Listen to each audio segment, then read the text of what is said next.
नमस्कार मित्रों।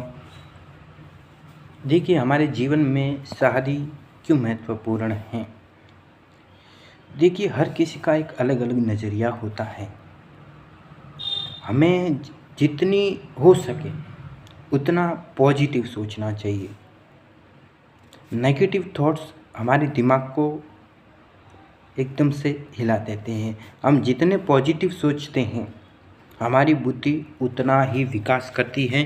अब जितने पॉजिटिव शब्दों की तरफ आकर्षित होते हैं उतना ही हमारा दिमाग एकदम फ्री होता है। देखिए, बहुत सारे लोग हैं जो शादी को मात्र एक भोग समझने के लिए शादी करते हैं। मात्र एक भोग, जो शारीरिक इच्छा है उसको भोगने के लिए उसका उपयोग या उसको एक शादी कहा जाता है। और जब वो शारीरिक भोग या शारीरिक सुख किसी से प्राप्त नहीं होता है, या तो वो शादी तोड़ देते हैं या फिर कुछ न कुछ गड़बड़ करके अपना जीवन व्यक्त करते हैं। परंतु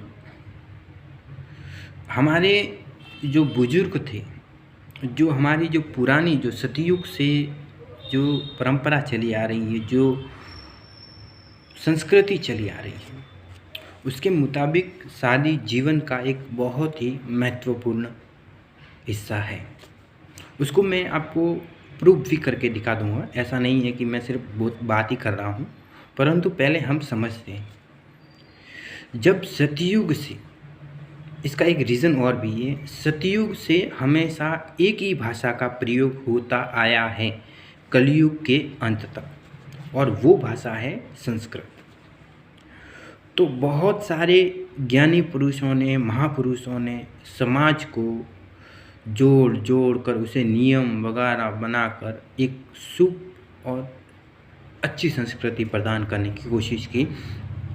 नियम भी ऐसे बनाए जो हमारे शरीर, शारीरिक और मानसिक तौर पर दोनों जगह पर परफेक्ट हो, चाहे वो पसंद हो या ना हो। यदि हमारे शरीर में कोई बीमारी आ जाती है तो हम यदि ये कह दें कि ये बीमारी मुझे पसंद नहीं है, तो क्या वो बीमारी हमारे शरीर से निकलेगी?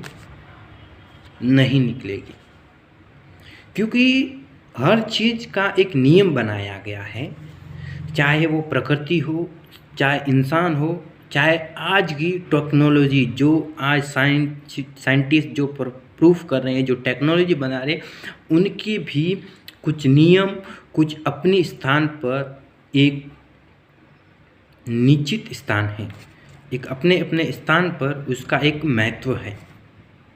परंतु हम मूर्ख हैं जो अपने विचारों के, अपने स्वभाव के, अपने इच्छा के अनुसार जो भी हमें पसंद हो वो हम करते हैं, और इसके परिणाम में हम अपनी बुद्धि को कम कर रहे हैं, अपनी आयु को कम कर रहे हैं, अपनी मानसिक शारीरिक शक्ति को कम कर रहे हैं, और साथ ही समाज में दुर्भावना, दुर्व्यवहार, दुष्टाचार, उसके साथ साथ और भी ऐसी हीन प्रवृत्तियों को या हीन विचारों को हम जन्म दे रहे हैं।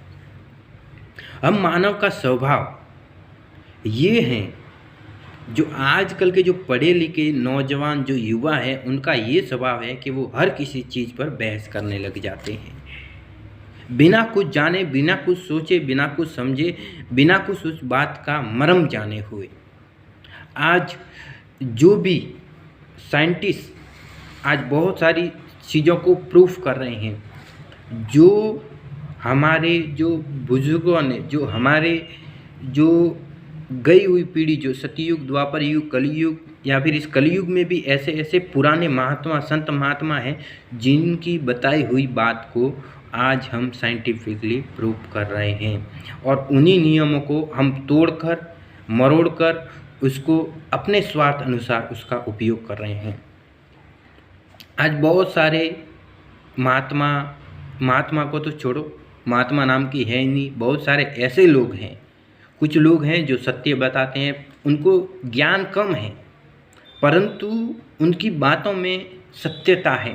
भले ही उसको, उनका पीछे का जो मर्म है, पीछे का उसको ज्ञान है, वो उसे पता नहीं हो, परंतु वो बताते हैं, कुछ सत्य बताते हैं और कुछ ऐसे पाखंडी होते हैं जो हमारी जो पुरानी संस्कृति का बहिष्कार करते हैं, जो हमारी पुरानी संस्कृति, गीता, जो भी वेद पुराण है उनका बहिष्कार करते हैं।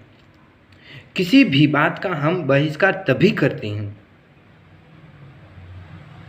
जब हमें उसका पूर्ण सत्य पता न चले, तभी वो उस बात का बहिष्कार किया हुआ हमारे लिए लाभदायक या हानिकारक हो सकता है।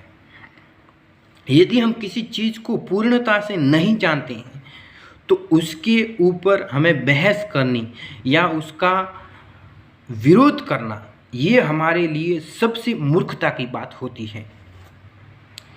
और हमारे ये बात सिर्फ इसके ऊपर नहीं है, ये रिश्तों पर भी अफेक्ट पड़ता है कि जब हम किसी से झगड़ा करते हैं, उसके पीछे का पूरा कारण जाने बिना थोड़ी सी बात सुनकर या फिर किसी एक पक्ष की बात सुनकर हम एक दूसरे से झगड़ने लगते हैं और ऐसे ही विवाद हमारे अंदर बढ़ने लगते हैं, और ये हमारे लिए उचित नहीं है।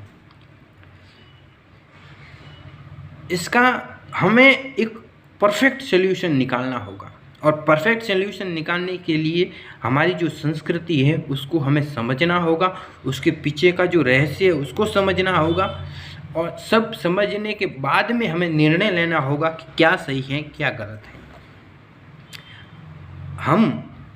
हमने पुरातन युग से सोने, चांदी या फिर माटी के बर्तनों में भोजन किया है।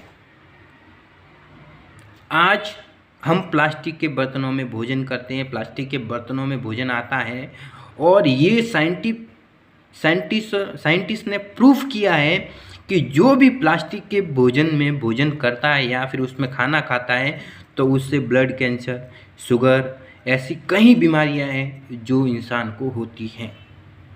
क्या हमारे जो बुजुर्ग थे, जो हमारे जो ऐसे ज्ञानी थे जो भविष्य देख सकते थे, क्या वो इन चीज़ों को, भविष्य को देखकर क्या इन चीज़ों को नहीं बना सकते थे? जिन्होंने भविष्यवाणी की है, सतयुग के, कलयुग के अंतिम छोर को भी देख लिया है, क्या वो जो हम आज चीज़ें बना रहे हैं उनको नहीं बना सकते थे? बना सकते थे, परंतु कोई भी अपने समय का दुरुपयोग नहीं कर सकता, कोई भी नियति के अंदर हस्तक्षेप नहीं कर सकता। जो होना है वो होकर रहेगा, परंतु हमें उसको किस तरह से लेना है ये हमारे ऊपर है।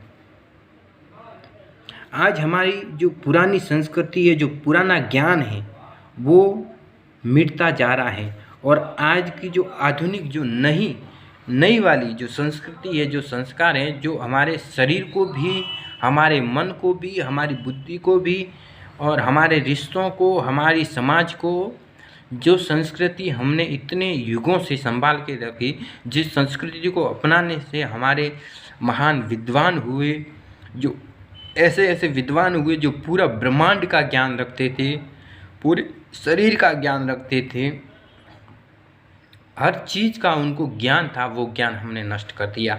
हमारा कर्तव्य था कि हम उस ज्ञान को और बढ़ाएं, परंतु हम उसे और नीचे और नीचे और नीचे और नीचे और नीचे ऐसे करते करते नष्ट कर दिया है। आज भी हमारे पास समय है कि हम